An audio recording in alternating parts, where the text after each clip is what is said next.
Hey everyone, Vladimir and Ekaterina here from SingularityApp. Good. And today we're going to talk about how to start planning on a mobile device using SingularityApp and how to start managing your tasks on a mobile device.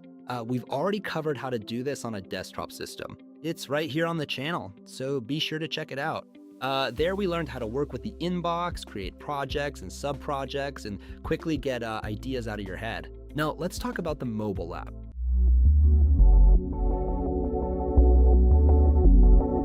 So let's open the mobile app. The interface is very simple and intuitive, and by default, the Today screen will open. This is the screen where all the tasks we've planned for today are located, obviously, or those that are overdue.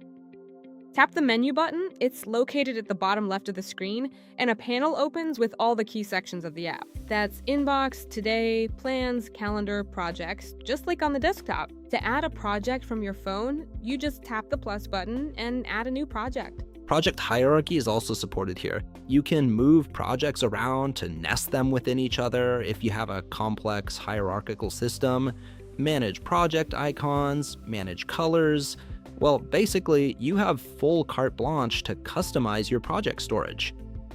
Tap on a project, and we see the task list for that project. Tap on Inbox, and we go to the inbox. You've entered the inbox folder. These are the tasks, thoughts, and various things that come at you from the real world and that you need to capture very quickly to offload from your head somewhere so you don't forget and can return to them later when it's time to plan your day, week, and so on. And now let's look at ways we can quickly add tasks to the inbox or other sections of the app. On mobile, this is especially important because we're often on the go, and we need to very quickly offload whatever just popped into our heads. To sort through it later.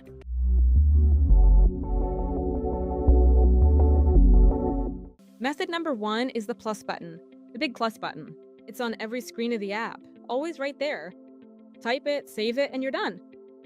You can assign a project, tags, dates, and reminders right when you add a task, or just toss it in the inbox and sort it out later. By the way, you don't just have to tap or press the plus button, you can actually drag it into your task list, let go, and the new task will be added exactly where you dropped the button. You can even build a task hierarchy.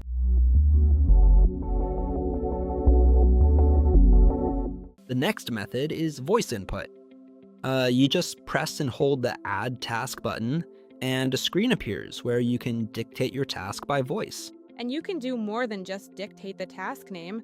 You can specify the time to schedule it, like next Thursday evening, and the system will recognize the date from that task. Moreover, you can name the project, tags, and say how far in advance you want to set a reminder. The app will try to recognize as much information as possible to add the dictated task exactly where you originally wanted it. Yes, an important detail, dictation must be supported by your mobile device's operating system. Unfortunately, not all smartphones, especially Chinese ones, support this, but hopefully you have a good standard phone, so you'll be fine.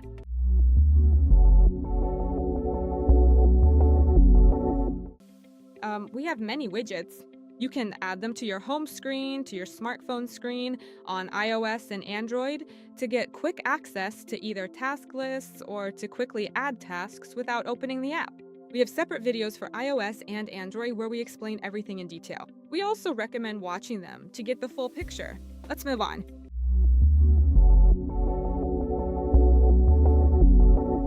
And finally, the fifth way to add tasks is the Share button, which is in many of the apps you use.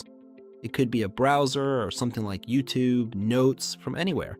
The Share button allows you to capture some part of the context and send it as a task inside SingularityApp. One scenario is taking screenshots or photos and sending them as files to your notebook. Files will be attached, pictures will be linked. So it turns out we've learned how to add tasks quickly. What's next?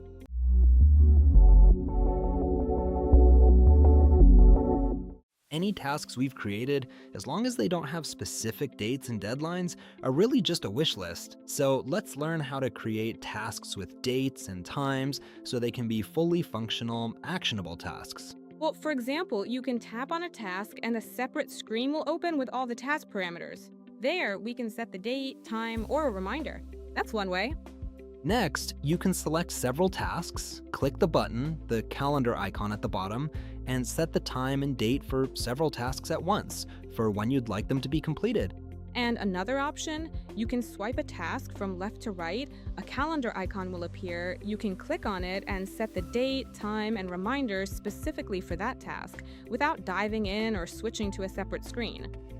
You can set 1 reminder for each task on the free plan and up to 5 reminders for each task on the paid plan. And you can also turn on the alarm mode there. By the way, about reminders and notifications, you must have permissions enabled in your operating system for SingularityApp so that we can send you these notifications and they reach you in a timely manner. So it's important to set the right settings here. And if anything, there will be a separate video on the channel on how to do this.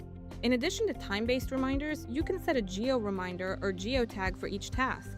This is when you'll receive a notification based on coordinates rather than time. You set a point, set a radius, and when you approach that coordinate, if your GPS is on, you'll get a reminder that you need to do a certain task. You arrive at the store, and here's your shopping list. There you go. Okay, we've added tasks and set up reminders. What else is important?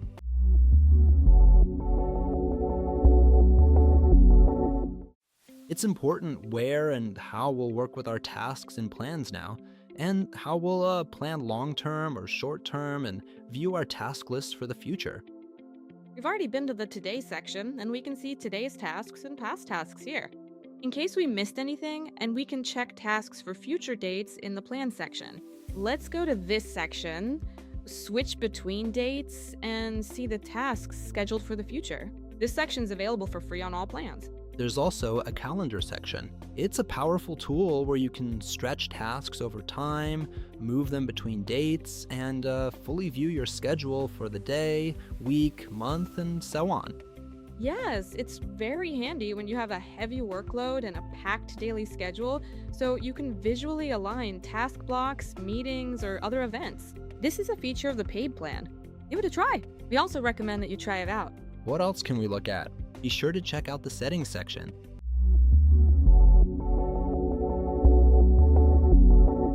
We have plenty of settings and support many different scenarios. You can easily customize the app to fit your needs, tasks, and personal preferences. And the main thing you should do right away is set up your color theme and see which sections of the app you'll be using most often. Maybe hide some of them from the menu, or maybe add others instead. Set up notification sounds, configure categories, and choose the app start screen. Basically, go through this section to make sure you're as comfortable as possible working in your account. So we've looked at the most basic, most important features of the mobile app. And in a separate video, we remind you that we talk about the desktop version. Be sure to watch it too, because the system's maximum power is achieved when you use the app on different platforms. On desktop, it's convenient to build a large-scale system, do some kind of overview, long-term planning, while the mobile app helps to very quickly offload ideas from your head and work with active to-do lists for the day, maybe even without launching the app right from the widgets. Together, the two platforms are a complete system. For now, try adding widgets to your home screen, dictate a couple of tasks by voice, set up reminders. For this, be sure to download the app. The download link is in the description. Bye!